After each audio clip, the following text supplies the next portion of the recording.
Hello everyone, আসসালামু আলাইকুম রহমতুল্লাহ। তো আজকে আমি তোমাদেরকে মেসেঞ্জারের এমন একটি ফিচারের সাথে পরিচয় করিয়ে দিব, যেটা দেখার পর তোমরা সবাই খুশিতে একদম। তো ফিচারটি খুবই কাজের, যেটা আমাদের মাঝে মধ্যেই দরকার পড়ে, কিন্তু হয়তো আমরা অনেকেই জানি না, যার কারণে এটি ব্যবহার করতে পারি না। তো চলো আর কথা না বেরিয়ে সোজা দেখিয়ে দিই। এর জন্য আসতে হবে আমাদেরকে মেসেঞ্জার অ্যাপে। মেসেঞ্জার অ্যাপে আসার পর ধরো কাউকে আমি একটা ছবি পাঠাবো, তো আমি একটা ছবি সিলেক্ট করে নিই। ধরো এই ছবিটা আমি সিলেক্ট করলাম। এখন এখানে দেখতে পাচ্ছ এডিট লেখা আছে, এই এডিট অপশনে ক্লিক করতে হবে।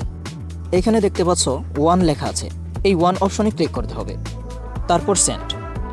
এখন দেখো আমরা সাধারণভাবে যেভাবে ছবি পাঠাই এটা কিন্তু ওইভাবে যায় নাই। মানে এখানে দেখতে পাচ্ছ ওয়ান লেখা আছে, তার মানে কি? তার মানে হচ্ছে আমি যাকে এই ছবিটা পাঠিয়েছি সে শুধু একবার এই ছবিটা দেখতে পারবে, একবারের বেশি সে এই ছবিটা দেখতে পারবে না। আর যদি সে চায় যে এই ছবিটা ডাউনলোড করবে অথবা স্ক্রিনশট করবে, সেটাও সে পারবে না। তো হ্যাঁ, অ্যামেজিং। আশা করি এই ফিচারটি অনেকেরই মাঝে মধ্যে কাজে লাগে বা সামনে কাজে আসবে। তাই এই ফিচারটি যাতে তোমরা ভুলে না যাও, এজন্য এই ভিডিওটি শেয়ার করে তোমরা তোমাদের ফেসবুক টাইমলাইনে রেখে দিতে পারো। দেখা হবে পরবর্তী কোনো নতুন ভিডিওতে।